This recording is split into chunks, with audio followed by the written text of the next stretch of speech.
ದೇವೀಂ ಸರಸ್ವತೀಂ ವ್ಯಾಸಂ ತತೋ ಜಯಮುದೀರಯೇ. ಸ್ವಸ್ತಿಸ್ತು ಸತಾಂ. ಹರಿ ಓಂ.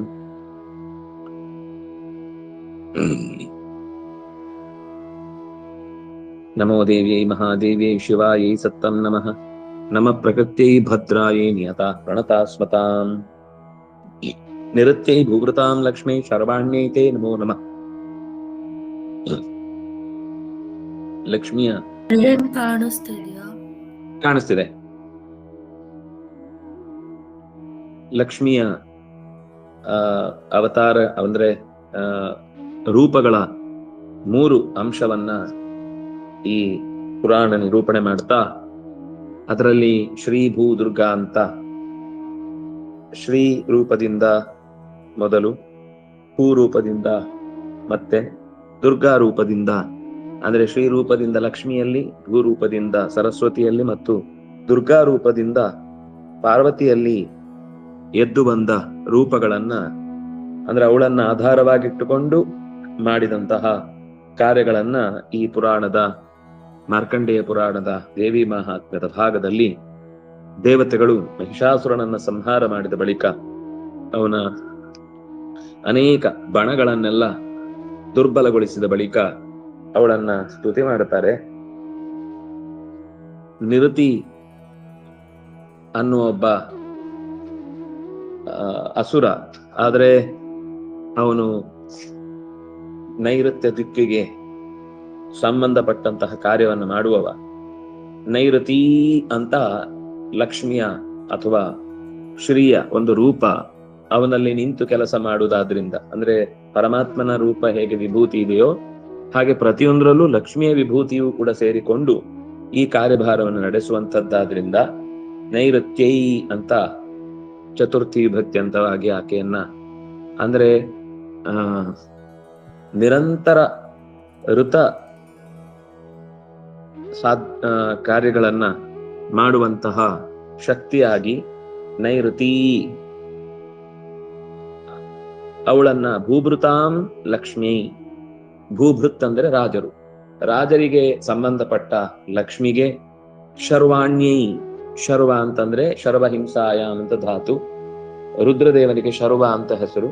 ಶರ್ವಾಣಿ ಅಂತ ಅನ್ನೋದು ರುದ್ರದೇವನ ಮಡದಿಯಾದಂತಹ ಪಾರ್ವತಿ, ಪಾರ್ವತಿಯಲ್ಲಿ ನೆಲೆಸಿದಂತಹ ರೂಪ, ಅಥವಾ ನೇರವಾಗಿ ಶರ್ವಾಣಿ ಅಂತಂದ್ರೆ ಪಾರ್ವತಿ ಅಲ್ಲದೇ ಇದ್ರು ಕೂಡ ದುರ್ಗಾ ರೂಪ ಅನ್ನೋದು ಸಂಹಾರ ಶಕ್ತಿ, ಲಕ್ಷ್ಮಿಯ ಕೊನೆಯ ರೂಪ, ಬ್ರಹ್ಮಚಾರಿಣಿಯಾಗಿ ನಿಂತ ರೂಪ. ಆ ರೂಪದ ಮೂಲಕ ಲೋಕದ ಸಂಹಾರ ಕಾರ್ಯ ನಡೆಯುತ್ತೆ. ಭಗವಂತನ ಸಂಹಾರ ರೂಪದ ಜೊತೆಗೆ ಆಕೆಯೂ ಕೂಡ ನಿಂತು ಕಾರ್ಯಭಾರವನ್ನು ನಡೆಸ್ತಾಳೆ. ಅದರಿಂದಾಗಿ ಅವಳನ್ನು ಶರ್ವಾಣಿ ಅಂತ ಕರೀತಾರೆ. ಸರ್ವ ಶರ್ವ ಶಿವಸ್ಥಾಣು ಅಂತ ಶರ್ವ ಶಬ್ದದಿಂದ ನಾರಾಯಣ ವಾಚ್ಯನಾದ್ರೆ, ಶರ್ವನ ಮಡದಿಯಾಗಿ ಶರ್ವಾಣಿ, ಶರ್ವಾಣಿ ಶಬ್ದದಿಂದ ವಾಚ್ಯರಾಗಿ ಲೋಕದಲ್ಲಿ ಪಾರ್ವತಿಯ ಅಂತರ್ಗತವಾದ ರೂಪವಾಗಿ ಆ ಸಂಹಾರದ ಕಾರ್ಯವನ್ನ ನಡೆಸುವವಳಾಗ್ತಾಳೆ. ತೇ ನಮೋ ನಮಃ, ಇಂತಹ ನಿನಗೆ ನನ್ನ ನಮಸ್ಕಾರ. ಅಂದ್ರೆ ಪಾರ್ವತಿಯಲ್ಲಿ ನಿಂತು ಈ ಕಾರ್ಯಭಾರ ಮಾಡುವಾಗ ಪಾರ್ವತಿಯ ತನಕದ ಕಾರ್ಯಭಾರವನ್ನು ಈ ರೂಪದಿಂದ ಮಾಡ್ತಾಳೆ. ಮತ್ತು ಪಾರ್ವತಿಯನ್ನೂ ಕೂಡ ತನ್ನೊಡಲಲ್ಲಿ ಸೇರಿಸಿಕೊಳ್ಳುವಾಗ ಇದು ನೇರ ಅಂತರ್ಯಾಮಿ ರೂಪ ಅಲ್ಲ, ನೇರ ಲಕ್ಷ್ಮಿಯ ರೂಪವೇ ಶರ್ವಾಣಿ ಅನ್ನೋದು ದುರ್ಗೆಯ ರೂಪದ ಮೂಲಕ ಕಾರ್ಯಭಾರ ನಡೆಯುತ್ತೆ. ಅಂತಹ ನಿನಗೆ ನಮೋ ನಮಃ ಅಂತ ಹೇಳ್ತಾ ಇದ್ದಾರೆ. ದುರ್ಗಾಯೈ ದುರ್ಗಪಾರಾಯೈ ಸಾರಾಯೈ ಸರ್ವಕಾರಿಣಿ ಖ್ಯಾತ್ಯೈ, ಕಾರಿಣ್ಯೈ ಆಗ್ಬೇಕದು ಮೋಸ್ಟ್ಲಿ, ಸಾರಾಯೈ ಸರ್ವಕಾರಿಣ್ಯೈ ಆಗ್ಬೇಕು. ಯಾಕಂದ್ರೆ ಸರ್ವಕಾರಿಣಿ ಒಂದಾ ಅದು ಕೊನೆಗೆ ಇಲ್ಲ, ಚತುರ್ಥಿ ವಿಭಕ್ತಿ ಬರಲೇಬೇಕಲ್ಲಿ. ಯಾಕಂದ್ರೆ ಎಲ್ಲಾ ಕಡೆಯಲ್ಲೂ ಅದು ಚತುರ್ಥಿ ವಿಭಕ್ತಿಯಲ್ಲೇ ಇದೆ. ಧೂಮ್ರಾಯೈ ಸತತಂ ನಮಃ ಅಂತ ಇದೆ. ದುರ್ಗಾಯೈ, ದುರ್ಗ ಅಂತಂದ್ರೆ ದುರಿತಗಳನ್ನ ಗಮಯತಿ, ದುಷ್ಟ ಭಾವನೆಗಳನ್ನೆಲ್ಲ ದೂರೀಕರಿಸೋಳು ದುರ್ಗ. ದುರ್ಗ ಅಂತಂದ್ರೆ ನಿಮಗೆ ಕಷ್ಟ ಅಂತ ಅರ್ಥ. ಕಷ್ಟ ಪಾರಾಯಿ, ಪಾರುಗಳಿಸುವವಳು, ಕಷ್ಟದಿಂದ ಪಾರು ಮಾಡುವವಳು. ದುರ್ಗಾಯೈ ದುರ್ಗಪಾರಾಯೈ ಸಾರಾಯೈ, ಎಲ್ಲದರ ಸಾರರೂಪಳು. ಸರ್ವಕಾರಿಣ್ಯೈ, ಎಲ್ಲ ಕೆಲಸಗಳನ್ನು ಮಾಡಿಸುವವಳು. ಖ್ಯಾತ್ಯೈ, ಖ್ಯಾತಿ ಅಂತ ಅವಳಿಗೆ ಹೆಸರು. ಈ ಖ್ಯಾತಿಯಲ್ಲಿ ಭಾರ್ಗವಿಯಾಗಿ ಹುಟ್ಟಿದವಳು ಅವಳೆ. ಆದ್ರಿಂದ ಅವಳನ್ನ ಖ್ಯಾತ್ಯೈ, ಖ್ಯಾತಿ ಶಬ್ದದಿಂದಲೇ, ತಾಯಿಯ ಹೆಸರಿನಿಂದಲೇ ಆಕೆಯನ್ನ ಗುರುತಿಸಿ ಖ್ಯಾತ್ಯೈ, ಭಾರ್ಗವಿ ರೂಪ ಬಂದದ್ದು ಅದೇ ತಾಯಿಯ ಹೆಸರಿನಿಂದ. ಆದ್ರಿಂದಾಗಿ ಅವಳ ಮಗಳಾದ್ರಿಂದಾಗಿಯೂ ಕೂಡ ಅವಳನ್ನ ಹೆಸರಿಸಿಕೊಂಡು ಅನುಸರಿಸಿಕೊಂಡು ಆ ಹೆಸರು ಅವಳಲ್ಲಿ ಬಂದದ್ದು ಅಂತ ಇಟ್ಕೊಳ್ಬಹುದು. ಅಥವಾ ಅವಳಿಗೆ ಖ್ಯಾತಿಯನ್ನು ರೂಪ ಕೊಟ್ಟವಳು ಅವಳೇ. ಖ್ಯಾತಿ ಅಂತಂದ್ರೆ ಪ್ರಸಿದ್ಧಿ, ಪ್ರಸಿದ್ಧಿಗೆ ಅಂದ್ರೆ ಪ್ರಸಿದ್ಧಿ ಅಂತ ಲೋಕದಲ್ಲಿ ಅರ್ಥ, ಖ್ಯಾತಿ ಅಂತಂದ್ರೆ ಜ್ಞಾನ ಅಂತ ಅರ್ಥ. ಖ್ಯಾ ಪ್ರಕಥನೆ, ಸರಿಯಾಗಿ ಸರಿಯಾದ ವಿವರಣೆಯೊಂದಿಗೆ ಒಂದು ವಿಷಯವನ್ನ ನಿರೂಪಣೆ ಮಾಡುವಂತಹ ಶಕ್ತಿ ಏನಿದೆ ಅದು ಖ್ಯಾತಿ. ವ್ಯಾಖ್ಯಾನ ಅಂತ ನಾವು ಶಬ್ದ ಕೇಳ್ತೇವಲ್ಲ, ಅದಕ್ಕೆ ಮೂಲ ಇದು ಖ್ಯಾ ಪ್ರಕಥನೆ ಅಂತ. ಖ್ಯಾತಿ ಅಂತಂದ್ರೆ ಸರಿಯಾಗಿ ಹೇಳಿದ್ರಿಂದಾಗಿ ಬಂದ ಜ್ಞಾನ, ಸರಿಯಾಗಿ ಹೇಳಿದ್ರಿಂದ ಗೊತ್ತಾದ ವಿಷಯ. ಅದು ಜ್ಞಾನವೂ ಅಂದ್ರೆ ಚೈತನ್ಯಮಯವಾಗಿಯೂ ಅದು ಖ್ಯಾತಿ. ಜಡಭೂತವಾಗಿ ಒಂದು ತಿಳುವಳಿಕೆ ಅನ್ನುವ ಅರ್ಥದಲ್ಲಿ ಅದು ಯಾರಲ್ಲೋ ಒಬ್ಬರಲ್ಲಿ ಇರ್ಬೇಕಲ್ಲ, ಆ ಇರುವುದು ಅನ್ನೋದಕ್ಕೆ ಮನಸ್ಸಿನ ಸ್ವರೂಪಕ್ಕೆ ಬರುತ್ತಲ್ಲ, ಆ ಜಡವಾದ ಜ್ಞಾನವು ಕೂಡ ಅದು ಕೂಡ ಜೀವ ಸ್ವರೂಪದಲ್ಲಿ ಖ್ಯಾತಿಯಾಗಿಯೂ ಜಡ ಸ್ವರೂಪದಲ್ಲಿ ಖ್ಯಾತಿಯಾಗಿಯೂ ಚಿತ್ ಮತ್ತು ಅಚಿತ್ ಪ್ರಕೃತಿಗಳನ್ನು ನಿಯಂತ್ರಿಸೋಳಾದ್ರಿಂದ ಅವಳನ್ನ ಖ್ಯಾತ್ಯೈ. ತಥೈವ ಕೃಷ್ಣಾಯೈ, ಕೃಷ್ಣ ಅಂದ್ರೆ ಅತ್ಯಂತ ಕಡು ಕಪ್ಪಾದ ಬಣ್ಣದಿಂದ ಕಾಳಿಯ ಸ್ವರೂಪದಲ್ಲಿ ಶೋಭಿಸುವವಳಾದ್ರಿಂದಾಗಿ ತಥೈವ ಹಾಗೆಯೇ ಕೃಷ್ಣಾಯಿ, ಹಾಗೆಯೇ ಕೃಷ್ಣವರ್ಣೆಯಾಗಿ ಸುಂದರಿಯಾಗಿ ಎಲ್ಲ ಜಗತ್ತಿನ ಸೃಷ್ಟಿಯ ಸಂಗತಿಗಳನ್ನ ತನ್ನೊಳಗೆ ಕರ್ಷಣೆ ಮಾಡುವವಳಾಗಿ, ತನ್ನ ಚಟುವಟಿಕೆಯಿಂದ ಕಾರ್ಯಭಾರದಿಂದ ಲೋಕದಲ್ಲಿ ಎಲ್ಲ ಕಾರ್ಯಗಳು ತಕ್ಕಂತೆ, ಕಾಲಕ್ಕೆ ತಕ್ಕಂತೆ, ವ್ಯವಸ್ಥೆಗೆ ತಕ್ಕಂತೆ ನಡೆಯುವಂತೆ ಮಾಡುವವಳಾದ್ರಿಂದ ಅವಳನ್ನು ಕೃಷ್ಣ ಅಂತ ಕರೀತಾರೆ. ಅಂತಹ ಕೃಷ್ಣಾಯಿ ಧೂಮ್ರಾಯಿ, ಧೂಮ್ರವರ್ಣದ ಸ್ವರೂಪಳಾಗಿ, ಬಣ್ಣದ ದೃಷ್ಟಿಯಿಂದ ಧೂಮ್ರ, ಧೂಮದಿಂದ ಧೂಮಂ ರಹಯತಿ, ಧೂಮ ಅಂದ್ರೆ ಕತ್ತಲೆ, ಧೂಮ ಅಂತಂದ್ರೆ ಅಜ್ಞಾನ, ಅಜ್ಞಾನವನ್ನ ನಾಶಪಡಿಸುವವಳು. ಇವಳಿಂದ ಧೂಮ ನಾಶವಾಗುತ್ತೆ, ಅದಕ್ಕೆ ಅವಳಿಗೆ ಧೂಮ್ರ ಅಂತ ಹೆಸರು. ಅಂತಹ ಧೂಮ್ರಾಯೈ ಸತತಂ ನಮಃ, ನಿರಂತರ ಅವಳಿಗೆ ನಮಸ್ಕಾರ.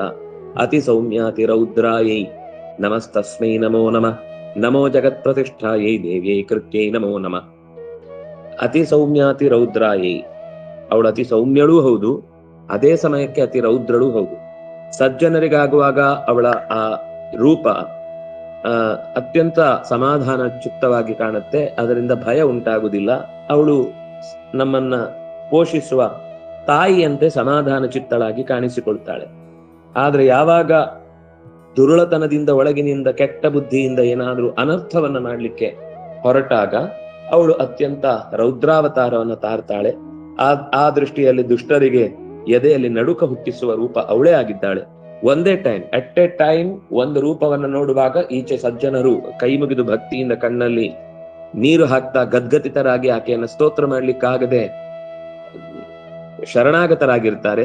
ಅದೇ ಹೊತ್ತಿಗೆ ಈ ಭಾಗದಲ್ಲಿರುವಂತಹ ದುರುಳರು ಆಕೆಯನ್ನ ಕಂಡು ಬೆದರಿ ಬೆಂಡಾಗಿ ಹಿಂದಕ್ಕೆ ಬಿದ್ದು ಎದೆ ಮೇಲೆ ಕಾಲಿಟ್ಟು ತುಳಿದು ಕೊಂದು ಬಿಡ್ತಾಳೆ ಅಂತನ್ನುವ ಭಯದಿಂದ ಹೃದಯವನ್ನೇ ಬಾಯಿಗೆ ತಂದು ಒದ್ದಾಡ್ತಾ ಇರ್ತಾರೆ. ಅಂತಹ ತಾಯಿಗೆ ನಮಸ್ತಸ್ಮೈ ನಮೋ ನಮಃ. ಅವಳನ್ನ ತಸ್ಸೈ, ಆ ತಾಯಿಗೆ ಸಾ ಅನ್ನುವ ಸ್ವರೂಪದಿಂದ ಸಾರ ರೂಪಳಾದಂತಹ ಸತ್ವವನ್ನ ಲೋಕಕ್ಕೆ ಕೊಡುವವಳು. ರಾತಿ, ಸಾರಂ ರಾತಿ ಇತಿ ಸಾರಹ ಹಿಂದೆ ಬಂತು. ಅಂತಹ ಸಾರ ರೂಪಳಾದ್ರಿಂದಾಗಿ ಅವಳಿಗೆ ಸಾ ಅಂತ ಹೆಸರು. ಅವಳ ಈಗ ತತ್ ಶಬ್ದದಿಂದ ಆಕೆಯನ್ನು ಕರೆಯುವಾಗ ತಸ್ಯೈ, ತತ ಅಂದ್ರೆ ವ್ಯಾಪ್ತ, ತಸ್ಯೈ ಅಂತಂದ್ರೆ ಎಲ್ಲಿ ಎಲ್ಲಿ ಸಾ ಅನ್ನುವ ಶಬ್ದದಿಂದ ಒಂದು ಹೆಣ್ಣು ವಾಚ್ಯಳಾಗಿದ್ದಾಳೋ ಆ ಎಲ್ಲಾ ಹೆಣ್ಣಿನಲ್ಲೂ ಆಯಾ ಹೆಣ್ಣಿನ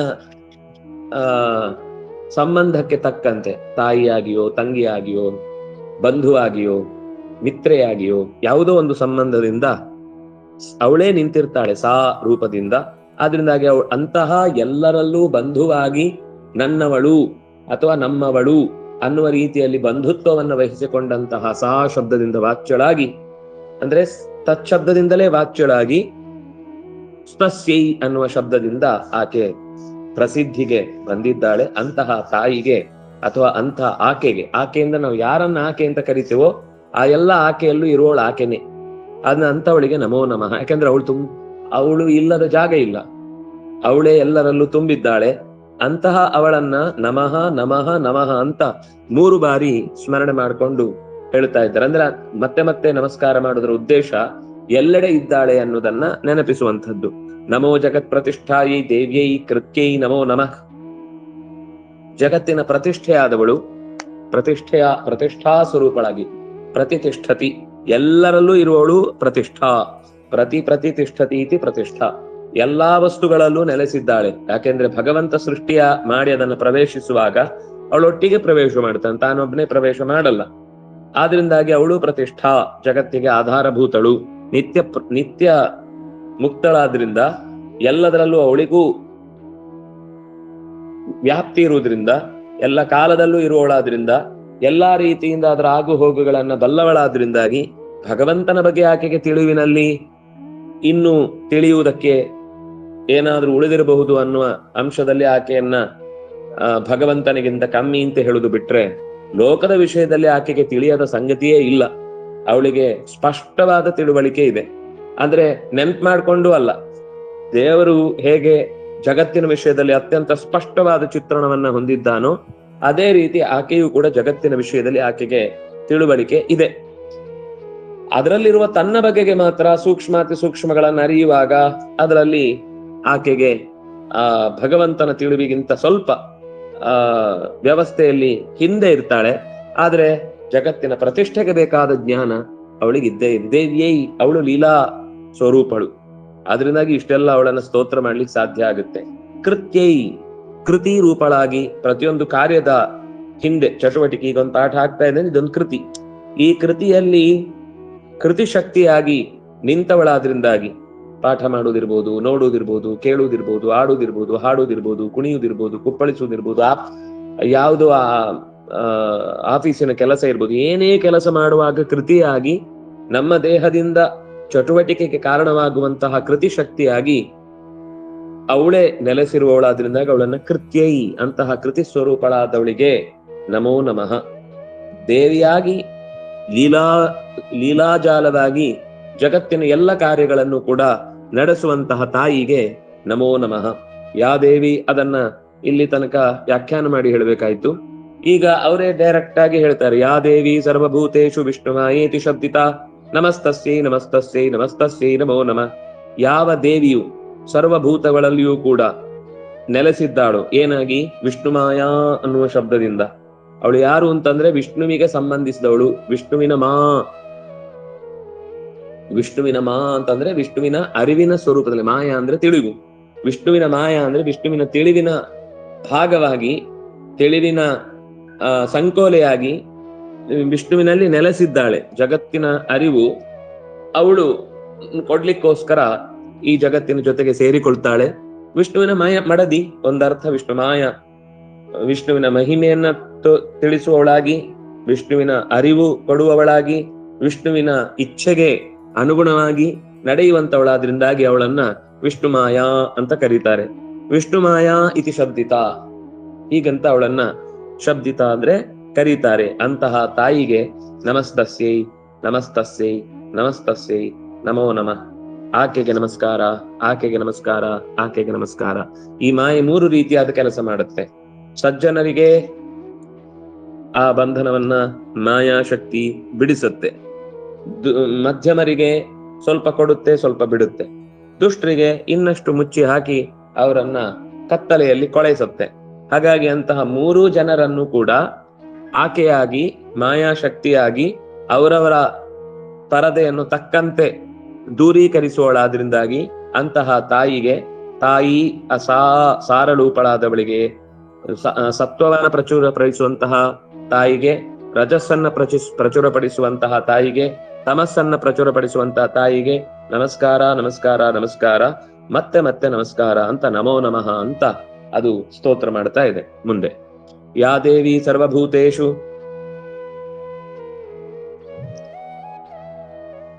ಚೇತನೇತ್ಯಭಿಧೀಯತೆ ನಮಸ್ತಸ್ಯೈ ನಮಸ್ತಸ್ಯೈ ನಮಸ್ತಸ್ಯೈ ನಮೋ ನಮಃ. ಅದು 3 ಕಾಲಕ್ಕೆ ಸಂಬಂಧಪಟ್ಟ ನಮಸ್ಕಾರ ಇದೆ ಅದರಲ್ಲಿ. ಇದು ಇವತ್ತಿಗೆ ಮಾತ್ರ ಈಕೆ ಈ ಹುದ್ದೆಯಲ್ಲಿದ್ದಾಳೆ, ಆದ್ರಿಂದಾಗಿ ಅವಳನ್ನು ನಾವು ಗೌರವಿಸಬೇಕಾಗುತ್ತೆ. ನಾಳೆ ಈ ಪದವಿಗೆ ಇನ್ನೊಬ್ಬ ಬಂದಾಗ ಅವನಿಗೆ ಮತ್ತೆ ಈ ಮೆಡಲ್ ಅನ್ನ ಕೊಡ್ಬೇಕಾಗತ್ತೆ ಅನ್ನುವ ರೀತಿ ಅವರ ಹಿಂದಿನ ಮೆಡಲ್ ಅನ್ನ ಕಳ್ಕೊಳ್ಳುವಂತದ್ದಲ್ಲ. ಪಾರಿತೋಷಕಗಳು ಕೆಲವೊಮ್ಮೆ ಈ ಪರ್ಯಾಯ ಪಾರಿತೋಷಕ ಅಂತ ಬರುತ್ತೆ. ಬಂದಾಗ 2 ವರ್ಷ ಒಂದು ಶಾಲೆಯಲ್ಲಿ ಇರುತ್ತೆ, 2 ವರ್ಷ ಅವರೇ ಗೆದ್ರು ಅನ್ನೋ ಕಾರಣಕ್ಕೆ. 3ನೇ ವರ್ಷಕ್ಕಾಗುವಾಗ ಸೋತಾಗ ಆ ಪರ್ಯಾಯ ಫಲಕ ಇನ್ನೊಂದು ಶಾಲೆ ಯಾರು ಹೆಚ್ಚಿನ ಅಂಕದಿಂದ ಅನೇಕ ಸ್ಪರ್ಧೆಗಳನ್ನ ಗೆದ್ರೋ ಅವರಿಗೆ ಹೋಗಿ ಸೇರುತ್ತೆ. ಹಾಗೆ ಈ ಲಕ್ಷ್ಮಿಯ ಪದವಿ ಅಂತನ್ನುವಂಥದ್ದು, ಅಲ್ಲಿ ಮಾಡಿದ ಸಾಧನೆಯ ಖ್ಯಾತಿ ಅನ್ನುವಂಥದ್ದು ಯಾವುದೋ ಒಂದು ಕಾಲಕ್ಕೆ ಸೀಮಿತವಾದದ್ದಲ್ಲ. ಹಿಂದೆ ಹೀಗ್ ಮಾಡ್ತಿದ್ಲು, ಈಗೇನು ಅಷ್ಟು ಚಾಲ್ತಿಯಲ್ಲಿಲ್ಲ. ಹಿಂದೆ ಎಲ್ಲ ತುಂಬಾ ಚೆನ್ನಾಗಿ ಅವರ ಸೀರೀಸ್ಗಳು ಬರ್ತಿತ್ತು, ಹಾಡುಗಳು ಬರ್ತಿತ್ತು, ಅಥವಾ ನಿರ್ದೇಶನಗಳಿರ್ತಿತ್ತು, ಅಥವಾ ಬರವಣಿಗೆಗಳು ಬರ್ತಿತ್ತು ಅಂತ ನಾವೇನು ಲೋಕದಲ್ಲಿ ಒಬ್ಬ ವ್ಯಕ್ತಿಯ ತಾತ್ಕಾಲಿಕವಾದ ಪ್ರಸಿದ್ಧಿ ಮತ್ತು ಕೈ ಚಳಕಗಳನ್ನೆಲ್ಲ ಗುರುತಿಸ್ತೇವೋ ಹಾಗೆ ಅವಳದ್ದು ಕೂಡ ಯಾವುದೋ ಒಂದು ಭೂತಕಾಲದಲ್ಲಿ ಹಿಂದೆ ಅಸುರರನ್ನು ಸಂಹಾರ ಮಾಡಿದ್ಲು, ಈಗ ಏನಿಲ್ಲ ಮುಂದೆ ಅಂತೂ ಇರ್ತಾಳೋ ಇಲ್ಲೋ ಗೊತ್ತಿಲ್ಲ ಅನ್ನೋದು ಇದು ನಮ್ಮ ದಡ್ಡತನ. ಅವಳಲ್ಲಿ ಹಾಗಿಲ್ಲ ಅನ್ನೋದನ್ನ ಸೂಚಿಸ್ಲಿಕ್ಕೋಸ್ಕರನೇ ಅವಳನ್ನು 3 ಕಾಲದಲ್ಲಿ ಸಾರ್ವಕಾಲಿಕವಾಗಿ, ಹಿಂದೆ ಮುಂದೆ ಈಗ, ಆದಿ ಮಧ್ಯಾವಸಾನ, ಮುಂದಿನ ಕಾಲ ಹಿಂದಿನ ಕಾಲ ಈಗಿನ ಕಾಲ, ಮುಂದಿನ ಪ್ರದೇಶ ಹಿಂದಿನ ಪ್ರದೇಶ ಮತ್ತು ಈಗಿನ ಪ್ರದೇಶ, ಅಂದ್ರೆ ಸರ್ವ ರೀತಿಯಿಂದ ಅಂತ ಅರ್ಥ. ಅಂದ್ರೆ 3 ಅಂತ ನಾವು ಏನೆಲ್ಲ ಗುರುತಿಸ್ಲಿಕ್ಕೆ ಸಾಧ್ಯವೋ, ಪ್ರಧಾನವಾಗಿ ಸತ್ವರಜಸ್ತಮಸ್ಸು ಅನ್ನುವ 3 ಗುಣಗಳ ನಿಯಾಮಕಗಳು, ಎಚ್ಚರ ಕನಸು ನಿದ್ದೆ ಅನ್ನುವಂತಹ 3 ಅವಸ್ಥೆಗಳನ್ನ ನಿರೂಪಿಸುವವಳು, ಋಕ್ ಯಜುಸ್ಸು ಸಾಮ ಅನ್ನುವ ಮಂತ್ರಗಳ ಮೂಲಕ ಲೋಕದಲ್ಲಿ ಅರಿವನ್ನ ಮೂಡಿಸುವವಳು, ಭೂತ ಭವಿಷ್ಯ ವರ್ತಮಾನ ಅನ್ನುವ 3 ಕಾಲವನ್ನ ಯೋಚಿಸುವವಳು. ಇದನ್ನ ನೀವು ತಲೆಯಲ್ಲಿ ಇಟ್ಟುಕೊಂಡು ಅರ್ಥ ಮಾಡಿಕೊಂಡ್ರೆ ಈ ಸ್ತೋತ್ರವನ್ನ ನಾವು ಮಾಡಿ ಮುಗಿಸುವಷ್ಟರಲ್ಲಿ ಕರಗಿ ನೀರಾಗಿ ಹೋಗ್ತೇವೆ. ಅಷ್ಟು ಅದ್ಭುತವಾದ ಸ್ತೋತ್ರ ಅಂದ್ರೆ ಹೇಗಿರ್ಬೇಕು, ಇದು ವೇದವ್ಯಾಸ ನೋಡ್ಲಿಕ್ಕೆ ಹೇಗಿದೆ ನೋಡಿ. ನಮಸ್ತಸ್ಯೆ ನಮಸ್ತಸ್ಯೆ ನಮಸ್ತಸ್ಯೆ ನಮೋ ನಮಃ. ಇದು ಯಾರೋ ಒಬ್ಬ ನಮ್ಗೆ ಅನ್ಕೊಳ್ಳುವಂಥದ್ದು ಏನು ಅಂತಂದ್ರೆ, ಸಂಸ್ಕೃತ ಸಾಮಾನ್ಯ ಒಂಚೂರು ಅಭ್ಯಾಸ ಮಾಡಿದವನಿಗೆ ಶ್ಲೋಕ ಪೂರ್ತಿ ಮಾಡ್ಲಿಕ್ಕೆ 3 ಸಲ ಅಂದ್ರೆ ನಮ್ದೇನು ಹಾರಿ ನಮಸ್ಕಾರ ಮಾಡ್ಬೇಕು ಅಂತಂದಿ, ಒಂದು ದೊಡ್ಡ ನಮಸ್ಕಾರ ಮಾರ್ಯ, ನಾವ್ ಅಷ್ಟೇ ಹೇಳಿಕ್ಕೂ 3 ಸಲ ಹೇಳುದು ಇಲ್ಲ, ನಿಂಗೊಂದು ನಮಸ್ಕಾರ ಮಾರ್ಯ ಅಂತ ಅಷ್ಟೇ ಹೇಳಿ ಕೈ ಎತ್ತಿ ಬಿಡ್ತೇವೆ. ಏನಪ್ಪಾ ನೀ ಎಲ್ಲಾ ನಮಸ್ಕಾರಗಳು ಸೇರಿ ನಮಸ್ಕಾರ ಮಾಡ್ತಾ ಇದ್ದೇನೆ ಅಂತ. ಆದ್ರೆ ವೇದವ್ಯಾಸರು ಈ ಪದ್ಯದಲ್ಲಿ ಲಕ್ಷ್ಮಿಯನ್ನ ಸ್ತುತಿಸುವಾಗ ದೇವತೆಗಳ ಬಾಯಲ್ಲಿ ಬಂದದ್ದನ್ನ ದಾಖಲೆ ಮಾಡ್ತಾರೆ. ಯಾಕೆಂದ್ರೆ ಇದು ಸ್ತೋತ್ರ ಮಾಡಿದ್ದು ದೇವತೆಗಳಾದಾಗ ಅವರಿಗೆ ಅವರವರ ಕ್ಷೇತ್ರದಲ್ಲಿ ಎಷ್ಟೆಲ್ಲ ವ್ಯಾಪ್ತಿ ಇದೆ ಅಷ್ಟೆಲ್ಲಾ ಅರ್ಥಗಳಿಂದ ಸೇರಿ ಈ ಪ್ರಾರ್ಥನೆಯನ್ನ ಚತುರ್ಮುಖನಿಂದ ಹಿಡಿದು ಉಳಿದ ಎಲ್ಲ ದೇವತೆಗಳಿಗೂ ಈ ವಿಷಯದಲ್ಲಿ ವಿಶೇಷವಾದ ಅಭಿಪ್ರಾಯ ತಾತ್ಪರ್ಯ ಇರುತ್ತೆ ಅನ್ನೋದನ್ನ ಯೋಚನೆ ಮಾಡಿ ಈ ಸ್ತೋತ್ರವನ್ನ ನಿತ್ಯ ಪಾರಾಯಣ ಮಾಡಿದ್ರೆ ನಮ್ಮ ಸಾತ್ವಿಕ ರಾಜಸ ತಾಮಸ ಆಹಾರ ಇರ್ಬೋದು, ಸಾತ್ವಿಕ ರಾಜಸ ತಾಮಸ ಕರ್ಮಗಳಿರ್ಬೋದು, ಸಾತ್ವಿಕ, ನೀವು ಗೀತೆಯ 17ನೇ ಅಧ್ಯಾಯ ನೆನಪು ಮಾಡ್ಕೊಳ್ಳಿ. ಏನೇನು ತಸ್ಮಾದೇ ತತ್ರಯಂ ತ್ಯಜೇತ್, ಈ 3 ಬಿಡಬೇಕು, 3 ಹಿಡಿಬೇಕು. ಯಾವ್ದು 3 ಹಿಡಿಬೇಕು? ಯಜ್ಞದಾನ ತಪಃ ಕರ್ಮ ನತ್ಯಾಜ್ಯಂ ಕಾರ್ಯಮೇವ ತತ್ ಅಂತ ಹೇಳಿದ್ರು. ಕಾಮ ಕ್ರೋಧ ಲೋಭ ತಸ್ಮಾದೇ ತತ್ರಯಂ ತ್ಯಜೇತ್, ಈ 3 ಬಿಡಬೇಕಾದದ್ದು ಮತ್ತು ಈ 3 ಹಿಡಿಬೇಕಾದದ್ದನ್ನು ನಿಯಂತ್ರಿಸುವವಳು ಅವಳೆ. ಆಮೇಲೆ ತಪಸ್ಸು ಅಂತ ಬಂದಾಗ ವಾಚಿಕ ಮಾನಸಿಕ ದೈಹಿಕ ಅನ್ನುವ 3 ತರದ ತಪಸ್ಸುಗಳೇನಿವೆ, ಈ 3 ತಪಸ್ಸುಗಳನ್ನು ನಡೆಸುವವಳು ಅವಳೆ. ಈ 3 ರೀತಿಯ ದಾನಗಳನ್ನು, ಈ 3 ರೀತಿಯ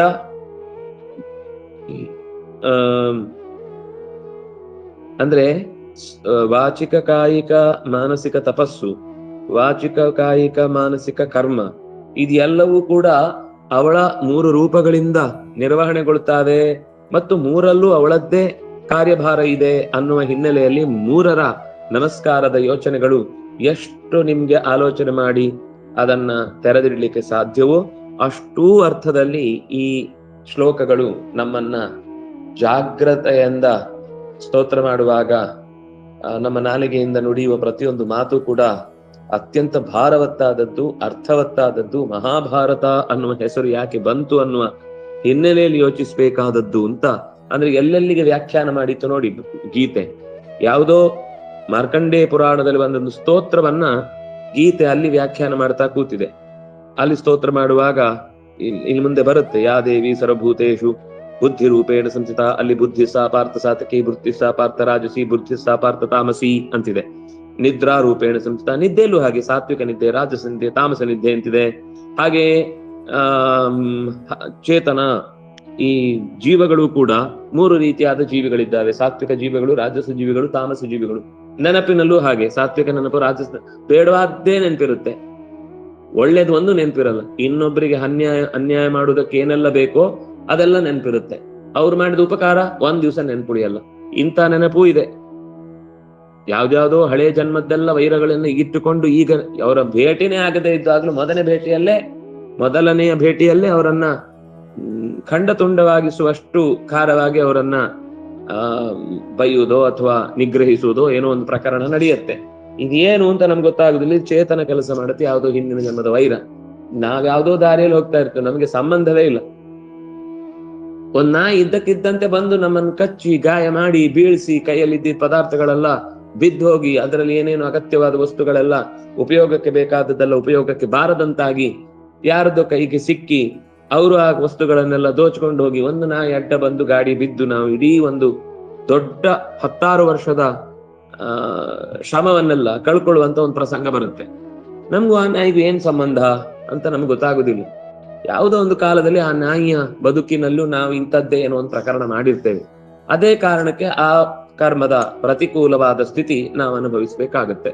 ಇದರಿಂದ ಕರ್ಮದ ವ್ಯವಸ್ಥೆಯಲ್ಲಿ ನಿತ್ಯ, ನೈಮಿತ್ತಿಕ, ಕಾಮ್ಯ ಅನ್ನೋ 3 ಕರ್ಮಗಳನ್ನು ನಿಯಂತ್ರಿಸುವವಳು, ಆಗಾಮಿ, ಪ್ರಾರಬ್ಧ ಮತ್ತು ಸಂಚಿತ ಅನ್ನುವ 3 ಕರ್ಮಗಳ ಹಿನ್ನೆಲೆಯಲ್ಲಿ ಬದುಕನ್ನ ಅರ್ಥೈಸುವವಳು. ಕರ್ಮಗಳಲ್ಲೂ ಮತ್ತೆ ಸಾತ್ವಿಕ ಕರ್ಮ, ರಾಜಸ ಕರ್ಮ, ತಾಮಸ ಕರ್ಮ ಅಂತ ಯಜ್ಞದಲ್ಲಿದೆ, ಕರ್ಮದಲ್ಲಿದೆ, ಗಾನದಲ್ಲಿದೆ, ಭಕ್ತಿಯಲ್ಲಿದೆ. ಭಕ್ತಿ ಸಾ ಸಾತ್ವ ಪಾರ್ಥ ರಾಜಸಿ, ಭಕ್ತಿ ಸಾ ಪಾರ್ಥ ತಾಮಸಿ, ಭಕ್ತಿ ಸಾ ಪಾರ್ಥ ಸಾತ್ವಿಕಿ ಅಂತ ಭಕ್ತಿಯಲ್ಲಿರುವ 3 ರೂಪಗಳು. ನೀವು ಎಲ್ಲಿ ಈ 3 ಅನ್ನೋದನ್ನ ಜೋಡಿಸಿಕೊಂಡು ಹೋಗ್ಲಿಕ್ಕೆ ಸಾಧ್ಯವೋ ಅಷ್ಟೂ ರೂಪಗಳಿಂದ ಆಕೆ ಇಲ್ಲಿ ಸ್ತುತ್ಯ. ಒಂದ್ ಯೋಚನೆ ಮಾಡಬೇಕು, ಇಷ್ಟು ಮಾಡುವಾಗ ಇಷ್ಟೂ ಕಾರ್ಯಭಾರಗಳಲ್ಲಿ ಅವಳಿದ್ದಾಳೆ ಅಂದ್ರೆ ಅವಳೊಟ್ಟಿಗೆ ನಾರಾಯಣನೂ ಇದ್ದಾನೆ ಅಂತ ಅರ್ಥ. ವಿಶ್ವರೂಪವನ್ನು ಚಿಂತಿಸುವಾಗ ಅವನನ್ನ ಚಿಂತಿಸಬೇಕಾದ ಕ್ರಮ ಹೀಗೆ. ಅವರು ಭೀಷ್ಮ ದ್ರೋಣಾದಿಗಳಲ್ಲೂ ಇದ್ದಾರೆ. ಇನ್ನು ಮಧ್ಯಮ ಸ್ಥಿತಿಯಲ್ಲಿರುವಂತಹ ನಮಗೆ ಅವ್ರ ಗೆದ್ರೇನು ಇವ್ರ ಗೆದ್ರೇನು ಅಂತನ್ನುವ ರಾಜರಲ್ಲೂ ಇದ್ದಾರೆ. ಪಾಂಡವರನ್ನು ಹೇಗಾದ್ರೂ ಮಾಡಿ ಕೊಲ್ಲೇಬೇಕು ಅನ್ನುವ ಹಠಕ್ಕೆ ಬಿದ್ದಂತ ದುರ್ಯೋಧನಾದಿಗಳಲ್ಲೂ ಭಗವಂತನ ರೂಪ ಇದೆ. ಹಾಗಾಗಿ ಅವನ ಈ 3 ವ್ಯಾಪ್ತಿಗಳೇನಿವೆ, ಭೂತ ಭವ್ಯ ಭವತ್ ಪ್ರಭು ಅಂತ ನಾವು ಏನು ಅವನನ್ನ ಸ್ತೋತ್ರ ಮಾಡುತ್ತೇವೆ, ಆ ಭೂತ ಭವ್ಯ ಭವತ್ ಪ್ರಭು ಅನ್ನುವ ನಾಮ ಅವಳಲ್ಲೂ ಕೂಡ ಅನ್ವಯ ಆಗುವಂತಹ ರೀತಿಯಲ್ಲಿ ಇಲ್ಲಿ ಸ್ತುತಿಸಲಾಗಿದೆ. ಇನ್ನೂ ಒಂದು ರೀತಿಯಿಂದ ಸೂಕ್ಷ್ಮಕ್ಕೆ ಹೋದ್ರೆ, ಈ ಸ್ತೋತ್ರದಲ್ಲಿ ಅವಳನ್ನ ಸ್ತೋತ್ರ ಮಾಡುವಾಗ ಅವಳ ಅಂತರ್ಯಾಮಿಯಾಗಿರುವ ಭಗವಂತನ ಸ್ತ್ರೀ ರೂಪವೂ ಸ್ತುತ್ಯ. ಆದ್ರಿಂದಾಗಿ ಅಲ್ಲಿ ಸಾತ್ವಿಕ, ರಾಜಸ, ತಾಮಸ ಅನ್ನೋ 3 ಗುಣಗಳ ನಿಯಾಮಕ ಶಕ್ತಿ ಅಂದ್ರೆ ಅದು ವಿಷ್ಣುಮಾಯಾ. ವಿಷ್ಣುಮಾಯಾ ಅಂದ್ರೆ ವಿಷ್ಣುವೇ ಸ್ತ್ರೀ ರೂಪದಲ್ಲಿದ್ದು ಕಾರ್ಯವನ್ನು ನಡೆಸುವಂತಹದ್ದು, ಲಕ್ಷ್ಮಿಯಲ್ಲಿ ನಿಂತು ನಡೆಸುವಂಥದ್ದು. ಕೆಲವೊಂದು ಸರ್ತಿ ಪ್ರಳಯ ಕಾಲದಲ್ಲಿ ಅವಳನ್ನ ಕೇವಲ ವೇದದ ಸ್ವರೂಪದಲ್ಲಿ ಆಲದೆಲೆ ಆಗಿರುವಂತೆ ಹೇಳಿದ್ಮೇಲೆ ಪ್ರಕೃತಿಯನ್ನು ನಿಯಂತ್ರಿಸುವ ಶಕ್ತಿ ಏನಿದೆ ಅದನ್ನ ಭಗವಂತನೇ ಮಾಡ್ತಿರ್ತಾನೆ. ಅದು ತಯಾರಾದ್ಮೇಲೆ ಅದಕ್ಕೆ ಬೇಕಾದ ಕಾರ್ಯಭಾರವನ್ನು ಅವಳಲ್ಲಿ ಒಪ್ಪಿಸ್ತಾನೆ. ಅವಳಿಗೊಂದು ಸೃಷ್ಟಿ ಅಂತ ಅನ್ನೋದು ಕೇವಲ ಅಭಿಮಾನವನ್ನ ಕೊಡುವುದಷ್ಟೇ, ಅವಳಿಗೆ ಪ್ರತ್ಯೇಕ ಸೃಷ್ಟಿ ಇಲ್ಲ, ಶರೀರ ಬರುವುದು ಅಂತಿಲ್ಲ. ಇನ್ನು ಮುಂದೆ ಈ ಕಾರ್ಯಭಾರವನ್ನ ನಿನ್ನ ಹೆಗಲಿಗೆ ಹಾಕಿದ್ದೇನೆ ಅನ್ನೋದನ್ನ ಅವಳು ಒಪ್ಪಿಕೊಳ್ಳುವುದೇನಿದೆ ಅದೇ ಸೃಷ್ಟಿ. ಆ ಸೃಷ್ಟಿಗಿಂತ ಪೂರ್ವದಲ್ಲಿ ಈ ಜಗತ್ತಿನಲ್ಲಿರುವ ಎಲ್ಲಾ 3 ಅಂತ ಏನಿದೆಯೋ ಅದನ್ನ ಸ್ತ್ರೀ ರೂಪದಲ್ಲಿ ನಿಂತು ನಡೆಸುವವನು ಭಗವಂತನೇ. ಆದ್ರಿಂದಾಗಿ ಅವಳಲ್ಲಿ ನಿಂತು ನಡೆಸುವವನು ಅವಳು, ಅಂದ್ರೆ ಇರುವಾಗ ಅವಳಲ್ಲಿ ನಿಂತು ನಡೆಸ್ತಾನೆ. ಅದೆಲ್ಲ ಸಮಸ್ಥಿತಿಗೆ ಬಂದಾಗ ಅದರನ್ನ ಸಮಸ್ಥಿತಿಯಲ್ಲಿ ಇಡುವುದಕ್ಕೋಸ್ಕರ ಆ ರೂಪದಲ್ಲಿ ಇರಬೇಕಲ್ವಾ, ಅದನ್ನು ಕೂಡ ಭಗವಂತನೇ ಈ ಸ್ತ್ರೀ ರೂಪದಿಂದ ಇದ್ದು ಮಾಡ್ತಾನೆ ಅನ್ನುವ ಈ ಹಿನ್ನೆಲೆಯಲ್ಲಿ ನಾನು ಮತ್ತೆ ಎಲ್ಲಾ ಶ್ಲೋಕಗಳಿಗೆ ವಿವರಣೆ ಕೊಡ್ಲಿಕ್ಕೆ ಹೋಗುದಿಲ್ಲ ಅನ್ನೋದಕ್ಕೋಸ್ಕರ ಇಲ್ಲೇ ಎಷ್ಟು ನಮಸ್ತಸ್ಯೆ ಅನ್ನೋದಕ್ಕೆ ಏನೇನು ಅರ್ಥ ಬರಬಹುದು ಅನ್ನೋದನ್ನ ನೀವು ಒಂದ್ ಕಡೆ ಬರ್ಕೊಂಡಿಡ್ಬೇಕು ಅನ್ನೋದಕ್ಕೋಸ್ಕರ ನಾನು ಈ ಮಾತು ಹೇಳಿದ್ದು. ಮೊದಲನೇದು ಚೇತನ ಅನ್ನುವ ಶಬ್ದ ಇದೆ. ಚೇತನ ಅನ್ನುವ ಶಬ್ದ ಚಿತ್ತದ ವಿಸ್ತಾರ. ಚಿತ್ತ ಅಂತಂದ್ರೆ ನೆನಪಿನ ಬುತ್ತಿ. ಆ ನೆನಪಿನ ಬುತ್ತಿ ಜನ್ಮ ಜನ್ಮಾಂತರಗಳಿಗೆ ಹೋದ್ರೆ ಅದನ್ನ ಚೇತನ ಅಂತ ಕರೀತಾರೆ. ಇಲ್ಲಿ ಎರಡು ರೀತಿಯಾದ ಚೇತನಗಳಿವೆ. ಒಂದು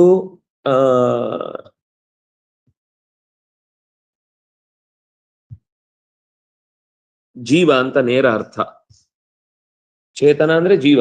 ಈ ಎರಡಕ್ಕೂ ಹೆಚ್ಚು ವ್ಯತ್ಯಾಸ ಇಲ್ಲ, ಆದ್ರೆ ಅವುಗಳಲ್ಲಿ ಒಂದು ವ್ಯತ್ಯಾಸ ಇರುವ ಹಾಗಿನ ಒಂದು ಗುಣಧರ್ಮ ಕಾಣುತ್ತೆ.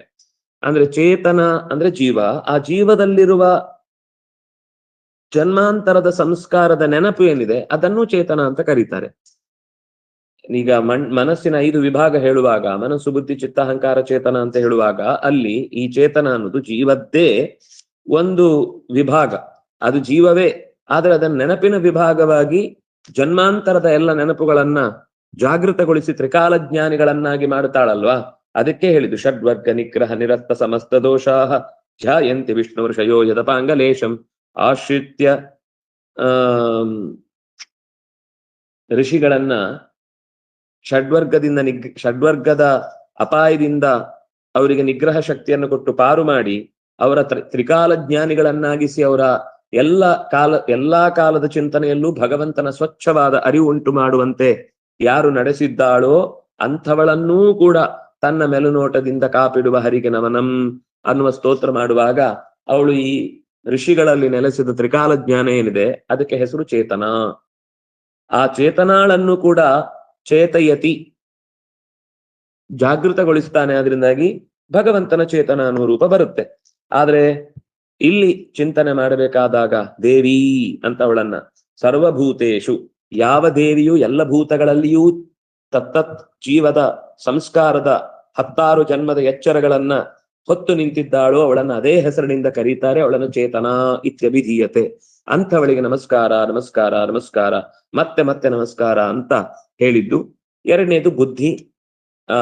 ಬುದ್ಧಿ ಅನ್ನೋದು ನೆನಪಿನ ಸಣ್ಣ ಕವಾಟ ಇದೆ ಅದರಲ್ಲಿ, ಚಿತ್ತದಷ್ಟು ದೊಡ್ಡದಲ್ಲ.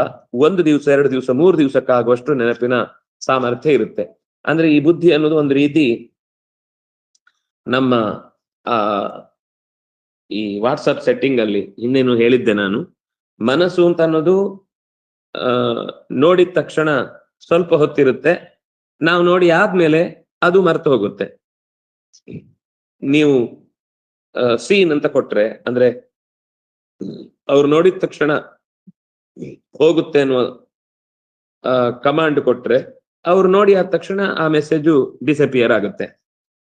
ಇನ್ನು 7 ದಿನ ಅಂತ ಕೊಟ್ರೆ ಅದು ಬುದ್ಧಿ. 30 ದಿನ ಅಥವಾ 90 ದಿನ ಅಂತ ಕೊಟ್ರೆ ಅದು ಚೇತನ, ಚಿತ್ತ. ನೀವು ನೆವರ್ ಅಂತ ಕೊಟ್ರೆ ಅದು ಚೇತನ. ನೆವರ್ ಅಂತ ಕೊಡೋದು ಸ್ವಲ್ಪ ಕಷ್ಟ ಅಂದ್ರೆ ಅದಕ್ಕೆ ಸ್ವಲ್ಪ ಜಾಗ್ರತೆ ಬೇಕು, ತುಂಬಾ ಸರ್ತಿ ಅದನ್ನ ರಿನಿವಲ್ ಮಾಡ್ತಾ ಇರ್ಬೇಕು. ಆವಾಗ ಅದು ಚೇತನದ ಕಡೆಗೆ ಮನಸ್ಸನ್ನ, ಅಂದ್ರೆ ನಮ್ಮ ಜೀವದ ಸಂಗತಿಯನ್ನ ಅದು ಎಚ್ಚರ ಮಾಡಿ ಕೊಡುತ್ತೆ. ನಮ್ಮ ಸಾಧನೆಯಿಂದ ಅದು ಎಚ್ಚರಗೊಳ್ಳುತ್ತೆ. ಆದ್ರಿಂದಾಗಿ ಚೇತನ, ಚಿತ್ತ, ಬುದ್ಧಿ ಮತ್ತು ಮನಸ್ಸು, ಈ ಅಹಂ ಅನ್ನೋದು ಮಧ್ಯದಲ್ಲಿ ಈ ಎಲ್ಲವನ್ನು ಕೂಡ ಕಮಾಂಡ್ ಮಾಡುವಂತ ಒಂದು ನಾನು ಅನ್ನುವ ಸೆಲ್ಫ್ ಎಕ್ಸಿಸ್ಟೆನ್ಸ್. ವಾಟ್ಸಪ್ ಅಲ್ಲಿ ಮೆಸೇಜ್ ಬರುತ್ತೆ ಅನ್ನೋದು ಅಹಂ. ಅದು ಆನೇ ಆಗ್ಲಿಲ್ಲ ಅಂದ್ರೆ, ಜೀವವೇ ಎಚ್ಚರ ಇರ್ಲಿಲ್ಲ ಅಂದ್ರೆ, ಅಹಂ ಅನ್ನೋದೇ ಗೊತ್ತಾಗ್ಲಿಲ್ಲ ಅಂದ್ರೆ ಮೆಸೇಜೇ ಬರಲ್ಲ. ನೀವು ನೆಟ್ ಆನ್ ಮಾಡಿದ್ರೆ ಮಾತ್ರ ಮೆಸೇಜ್ ರಿಸೀವ್ ಆಗುತ್ತೆ. ಅವನು ಎಷ್ಟು ಕಳಿಸಿದ್ರು ಕೂಡ ಅವನಿಗೆ 1 ಟಿಕ್ ಬಂದಿರುತ್ತೆ, 2ನೇ ಟಿಕ್ ಬರಲ್ಲ. ಈ ಜೀವದಲ್ಲಿ ರಿಸೀವ್ ಆಗ್ಲಿಕ್ಕೆ ಬೇಕಾದದ್ದು ಏನು ಅಂದ್ರೆ ಅಹಂ. ಅದು ನಿಮಗೆ ನೆಟ್ ಇದ್ದ ಹಾಗೆ, ನೆಟ್ ಪ್ಯಾಕ್ ಇದ್ದ ಹಾಗೆ. ಅದು ಬಂದ ಮೇಲೆ ನೀವು ಅದನ್ನು ಓಪನ್ ಮಾಡಿ ನೋಡಿದ ತಕ್ಷಣ ಅದು ಡಿಸಪೇರ್ ಆಯ್ತು ಅಂದ್ರೆ ಅದು ಮನಸ್ಸಿನ ಕೆಲಸ ಆಯ್ತು. ಇಲ್ಲ ನನಗೆ ಇಲ್ಲಿ ಅದು ನೆನಪು ಇವತ್ತಿಗಲ್ಲ, ಮತ್ತೆ ಅದನ್ನು ವಿಚಾರ ಮಾಡಬೇಕು, ಯಾಕಾಯ್ತು, ಹೀಗೆ ಯಾಕಾಯ್ತು ಇತ್ಯಾದಿಗಳನ್ನೆಲ್ಲ ಒಂದ್ ಸ್ವಲ್ಪ ಹಿಂದಿನ ಘಟನೆಯ ಜೊತೆಗೆ ಹೋಲಿಸಿ ಸ್ವಲ್ಪ ಅಳತೆ ತೂಕ ವಿಮರ್ಶೆ ಎಲ್ಲ ಮಾಡಿದಾಗ ಅದು ಬುದ್ಧಿಯಾಗಿ ಅವತ್ತು ನೆನಪಿರುತ್ತೆ, ಸ್ವಲ್ಪ 2ನೇ ದಿವಸ ನೆನಪಿರುತ್ತೆ, 3ನೇ ದಿವಸಕ್ಕಾಗುವ ನಿಧಾನಕ್ಕೆ ಅದು ಮರೆಯಾಗ್ಲಿಕ್ಕೆ ಶುರುವಾಗುತ್ತೆ. ಇಲ್ಲ ಅದನ್ನ 1 ತಿಂಗಳಾನುಗಟ್ಲೆ ಯೋಚನೆ ಮಾಡಿ ಮಾಡಿ ಆಮೇಲೆ ಅದು ಸಿಕ್ಕಿದ ಉತ್ತರ ಆಗಿದ್ರೆ ನಿಮ್ಗೊಂದು 90 ದಿವಸದ ತನಕ ಅದು ಚಿತ್ತದಲ್ಲಿ ಸಂಗ್ರಹ ಆಗಿರುತ್ತೆ. ಚಿತ್ತದಲ್ಲೂ ರಿನಿವಲ್ ಮಾಡದೆ ಹೋದ್ರೆ ಅದು ಚೇತನಕ್ಕೆ ಟ್ರಾನ್ಸ್ಫರ್ ಆಗಲ್ಲ. ಕೆಲವು ಸಂಗತಿಗಳು ನಾವು ಈಗ ಕೆಲವರೆಲ್ಲ ಒಂಥರ ಅಲ್ಝಮೈರ್ ನಲ್ಲಿ ಇದ್ದಾಗ್ಲೂ ಕೆಲವು ಗಾಢವಾದ ಯಾವುದೋ ಒಂದು ಸಂಗತಿಯನ್ನ ಮರ್ತಿರಲ್ಲ. ಯಾರದೋ ಒಬ್ಬರ ಹೆಸರನ್ನು ಅಥವಾ ಯಾವುದೋ ಒಂದು ಘಟನೆಯನ್ನು ಅಥವಾ ಯಾವುದೋ ಒಂದು ವಸ್ತುವನ್ನು ಅವರು ಮತ್ತೆ ಮತ್ತೆ ಹೇಳ್ತಿರ್ತಾರೆ. ಅಂದ್ರೆ ಅದು ಜೀವದಲ್ಲಿ ಅಂಟಿಕೊಂಡಿರುವಂತಹ ನೆನಪು. ಅದು ಬಿಟ್ಟು ಉಳಿದದ್ದೆಲ್ಲ ಎರೇಸ್ ಆಗ್ತಾ ಹೋಗುತ್ತೆ. ಎರೇಸ್ ಆಗುದು ಅಂದ್ರೆ ಕಾಣೋದಿಲ್ಲ, ವಸ್ತುತ ಅದ್ರಲ್ಲಿ ಇರುತ್ತೆ. ಅದು ಬೇಕಾದಾಗ ಕೆಲವೊಂದ್ ಸರ್ತಿ ಮತ್ತೆ ಈ ಪ್ಲಗ್ ಇನ್ ಆದಾಗ ನರ ಮಂಡಲಗಳಲ್ಲಿ ಅದು ಆಗತ್ತೆ ಬಿಡುತ್ತೆ ಅನ್ನೋ ನಮ್ ಕೈಯಲ್ಲಿಲ್ಲ. ಆದ್ರೆ ಆವಾಗ ಮತ್ತೆ ಎಲ್ಲ ರೀಕಲೆಕ್ಟ್ ಆಗುತ್ತೆ ಕೆಲವು ನೆನಪುಗಳು. ಒಂದು ಚೇತನದಲ್ಲಿ ಅದು ರೆಕಾರ್ಡೆಡ್. ಈಗ ನೀವು ಫೋನಲ್ಲಿ ಎರೇಸ್ ಮಾಡಿದ್ರು ಕೂಡ ಒಳಗೆ ಮೆಮೊರಿಯಲ್ಲಿ ಇರುತ್ತೆ, ಅಥವಾ ನೀವು ಅಲ್ಲೂ ಎರೇಸ್ ಮಾಡಿದ್ರು ಕೂಡ ಅದು ನೀವು ನೆಟ್ ಅಲ್ಲಿ ಅವರು ಏನಂತಾರೆ ಪಾಸ್ ಆಗಿರುವ ಮಧ್ಯದಲ್ಲಿ ಒಂದು ಯಂತ್ರದಲ್ಲಿ ಹೋಗಿರುತ್ತಲ್ಲ, ಅಲ್ಲಿರುತ್ತೆ, ನಿಮ್ಮ ಫೋನಲ್ಲಿ ಇರುವುದಿಲ್ಲ ಅಷ್ಟೇ. ಹಾಗೆ ಅದು ಅಲ್ಲಿಗೆ ಹೋಗಿ ನೆಲೆಸಿರುವಂತಹದ್ದನ್ನ ಯಾರು ಎರೇಸ್ ಮಾಡ್ಲಿಕ್ಕೆ ಆಗುದು. ಈಗ ನಮ್ಮ ಈ ಸೆಟ್ ಅಲ್ಲಿ ನಮ್ಗೆ ಆ ನೆನಪು ಸಿಗದೆ ಹೋಗುತ್ತೆ, ಅದೆಲ್ಲ ಮೆಮೊರಿ ನಾಶ ಆಗುತ್ತೆ. ಆದ್ರೆ ಅದು ದೇಹ ದಾಟಿ ಮತ್ತೊಂದು ದೇಹಕ್ಕೆ ಹೋದಾಗ ಅಲ್ಲಿಂದ ಅದನ್ನ ರೀಕಲೆಕ್ಟ್ ಮಾಡುವ ಶಕ್ತಿ. ಈಗ ಈ ಇಂಜಿನ್ ನಲ್ಲಿ ನಮಗೆ ಈ ಫೋನ್ ನಲ್ಲಿ ಅದನ್ನ ವಾಪಸ್ಸು ಸೆಳೆಯುವಂತಹ ಅವಕಾಶ ಇಲ್ಲದೆ ಇದ್ರೂ ಕೂಡ ಇದು ಯಾವುದಕ್ಕೆ ಜೀವಕ್ಕೆ ಕನೆಕ್ಟ್ ಆಗಿತ್ತೋ ಆ ಜೀವಕ್ಕೆ ಮತ್ತೊಂದು ಶುದ್ಧವಾದ ಸ್ವರೂಪ ಸಿಕ್ಕಿದಾಗ, ಶರೀರ ಸಿಕ್ಕಿದಾಗ ಮತ್ತೆ ಅಲ್ಲಿಂದ ರೀಕಲೆಕ್ಟ್ ಮಾಡಿ ಅದು ಆ ಶರೀರದಲ್ಲಿ ಆ ಸಂಸ್ಕಾರಗಳನ್ನು ಮತ್ತೆ ಬೆಳೆಸಿಕೊಳ್ಳಿಕ್ಕೆ ಸಾಧ್ಯವಾಗುತ್ತೆ. ಅದು ಚೇತನ. ಅಂತ ಚೇತನ ಸ್ವರೂಪಳಾದವಳು ಮತ್ತು ಈಗ ಶರೀರದಲ್ಲಿ ಇರುವ ತನಕ ಬುದ್ಧಿಯ ಸ್ವರೂಪದಲ್ಲಿ ಇದ್ದು ನಮ್ಮನ್ನ ಪೋಷಿಸುವವಳು. ಈ ಬುದ್ಧಿ ಅಂದ್ರೆ ಬುದ್ಧಿ ಅಧ್ಯವಸಾನಾಯ, ಬುದ್ಧಿ ಅನ್ನೋದು ಸರಿ ಮತ್ತು ತಪ್ಪು, ಯಾಕೆ ಸರಿ ಯಾಕೆ ತಪ್ಪು ಅನ್ನೋದನ್ನ ಜಾಗೃತಪಡಿಸುವವಳು. ಇನ್ನು ನಿದ್ರಾ ಅನ್ನೋದು, ಇದು ಮತ್ತೆ ಇದರ ಬಗ್ಗೆ ತುಂಬಾ ಸಂಗತಿಗಳಿವೆ. ಅವಿದ್ಯಾ ಪಾಂಚಪರ್ವಣಿ ಅಂತ ಕರೀತಾರೆ. ಆ ಪಂಚಪರ್ವದಲ್ಲಿ ಸೇರಿದ ನಿದ್ರೆ 3 ವಿಭಾಗವಾಗಿ, ಮತ್ತೆ ಅಲ್ಲಿ 5 ಇದೆ ನೋಡಿ, ನಮಸ್ತಸ್ಸೇ ನಮಸ್ತಸ್ಸೇ ನಮಸ್ತಸ್ಸೇ ನಮೋ ನಮಃ. ಈ 3 ತಸ್ಸೇ ಅಂತಿದೆ. ಅದು ಯಾಕೆ ನಮೋ ನಮಃ ಅಂತ 2 ಇದೆ. ಅದು ಯಾಕೆ ಇಲ್ಲಿ ನಿದ್ರಾ ಅನ್ನೋ ಶಬ್ದದ ಜೊತೆಗೆ ಅತ್ಯಂತ ಸೂಕ್ತವಾಗಿ ಸೇರಿಕೊಳ್ಳುತ್ತೆ ಅನ್ನೋದನ್ನ ನಾಳೆಯ ಚಿಂತನೆಯಲ್ಲಿ ಅನುಸಂಧಾನ ಮಾಡೋಣ ಅಂತ ಹೇಳ್ತಾ, ಕಾಯೇನ ವಾಚಾ ಮನಸಾ ಇಂದ್ರಿಯರ್ವಾ ಬುದ್ಧಿಯ ಆತ್ಮನಾವಾ ಅನುಸೃತ ಸ್ವಭಾವಃ ಕರೋಮಿ ಯತ್ ಸಕಲಂ ಪರಸ್ಮೈ ನಾರಾಯಣಾಯೇತಿ ಸಮರ್ಪಯಾಮಿ. ಶ್ರೀ ಕೃಷ್ಣಾರ್ಪಣಮಸ್ತು.